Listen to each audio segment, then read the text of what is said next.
What is up everyone, SuperaTom here, and today's hot news we are covering number 1, speculation as to how Mihoyo had Childe's rerun banner, and for this we'll take a look a bit into his lore. Number 2, the new survey is out and some suggestion to make the game better. Number 3, new artifacts experience item information everyone, and I am really excited for this actually. And number 4, a new way that could earn you your 5-star character easier. So today's video is going to be a bit longer than my normal one guys, because I do have quite a lot of values to give away for everyone, especially if you stay till the final part of the video, so bear with me guys. Disclaimers as always, the information on the artifact experience item is not official and is subjected to change by Mihoyo on official release, if they decide to release that item that is. And so without further ado, let's jump right in. Alright, first off, I've been going all over the place on Twitter, Reddit forum, and a question that I've seen a lot is why is Childe having his rerun banner now? I've been wondering that question myself, so I decided to put on my thinking cap and dive deep into this to find out more. After a long hard research of 5 minutes scrolling through Reddit, I came across a post that seems to have a super high number of upvotes that says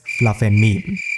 Meh, seems credible enough. And then to my surprise, their speculation was actually more real than I thought. The reason why Childe is having his rerun now is because his banner will be the 11th banner. And why is it so significant, you ask? It's not just because he's the 11th Harbinger, but he was first released in version 1.1 on the 11th of November at 11 AM China time. So since Mihoyo just loves synchronicity in this game, they decided to have him there as a filler spot.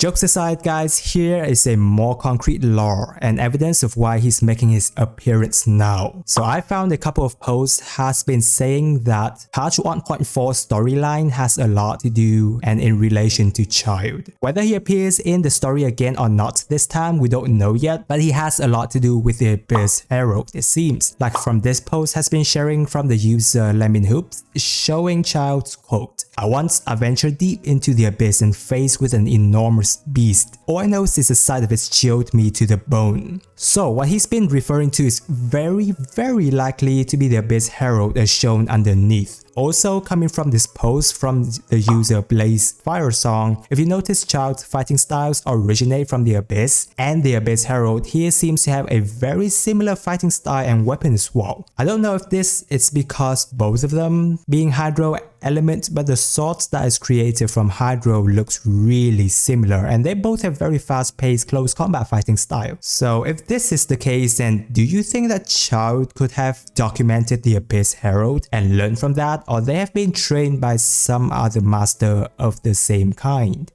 Interesting discussion going on here. Okay, next. It seems that today we have another survey Mihoyo sent out. This is good because every time there's a new survey, I'll make a video discussing the most frequent asked question in the community, so that hopefully if somebody in Mihoyo's happens to watch this video, maybe they'll take into consideration. So currently I found these 3 to be the biggest suggestion in the community. Number 1 is more endgame content as always. We've been calling out for this quite a lot, and if I'm looking at Mihoyo's point of view, I can see it's understandable that additional content like this haven't been added, probably because Mihoyo have been constantly pumping out new content event every few weeks, so they haven't got enough time. But anyhow, this is what will be keeping the long-time players stick to the game, so we just got to constantly ask for it. A suggestion could be a training room where we can choose different type of enemies, adjust their numbers and levels to test out with our team composition and playstyle. I'm sure those help out a lot of players. Secondly is a better security system, please. Accounts are being hacked every single day, and it's seriously an alarming issue because nobody wants this to happen, especially if you've already put in hundreds of hours into the game along with all of your other 5-star characters. So what we've been suggesting is 2-factor authentication that seems to have been used a lot on online platforms, so I'm sure this is going to be worth looking into.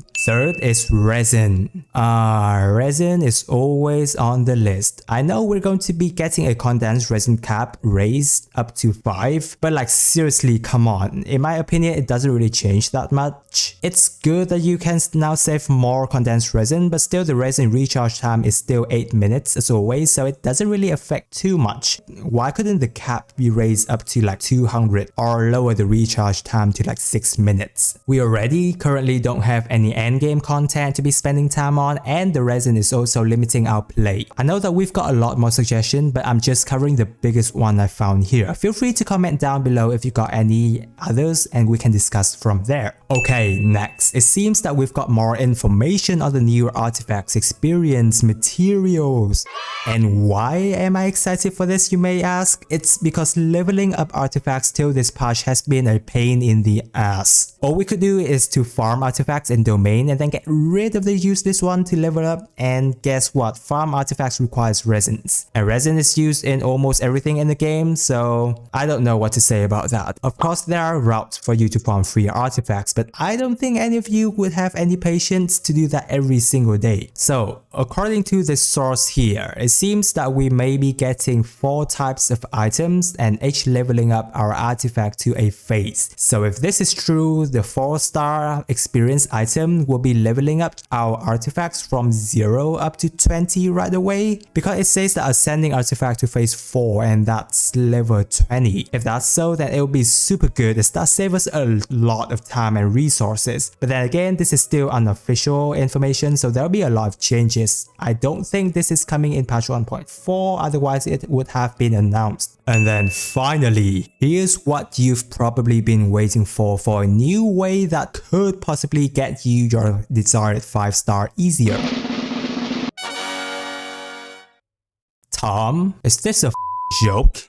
And I will say that I can joke about other things, but no, this is not a joke on my part. I'll tell you the reason why and you can agree or disagree with me, and that's totally fine. I just want to share my own experience in hope of helping whoever that this may be of help to. So to make my statement clear, I am saying that these two persons here are playing with the art of gacha themselves, and they are unconsciously raising their chances of ultimately pulling for Venti. From my experience, I can guarantee you 100% that if they keep up this desire, they will get Venti for sure. And you might be wondering, isn't the gacha rate is set by Mihoyo? And yes, they are set by Mihoyo, but there are actually more law in existence than you can ever be aware of, which I don't want to dive into this video. What they are doing here is called affirmation. And the more something is repeatedly said to yourself, the more it goes into your subconscious mind, and whatever is in there will bound to manifest, and this has been proven by science. Now, I'm not telling you to sit and write out 1,000 pages of I will get my favorite character, which is in fact will help you a ton, but my point here is how truly is it that you desire the 5-star character you're pulling. Have you ever wondered why some of your friends just got so lucky with their pulls, and sometimes people just be able to pull 2 5-star characters in 10 pulls? Well, maybe that's luck. Many people would say that it is, but I don't. I will say that it's because the level of their desire have met up with them hitting their 5 stars. But the reason why it is called luck is because they are unconsciously doing it. So the more conscious you can be about this, the more chance you will see yourself succeed and you won't have to spend money to win gacha. Haha, good news for free-to-play players, right? So how you can achieve this is by working with the level of your desire and affirming yourself about it. I seriously just want to share with you this because I've seen so much hate and negativity towards the gacha system, which I just want to send some more positivity in this. And no, I myself don't approve the gacha system, but since we're playing a game of such, I just want to show everyone a way that you can consciously take more control of your own pulls. Because guys, sending hates to Mihoyo about the gacha system is not likely going to make them improve their rate. So better yet, why not find a way to work with yourself? Because there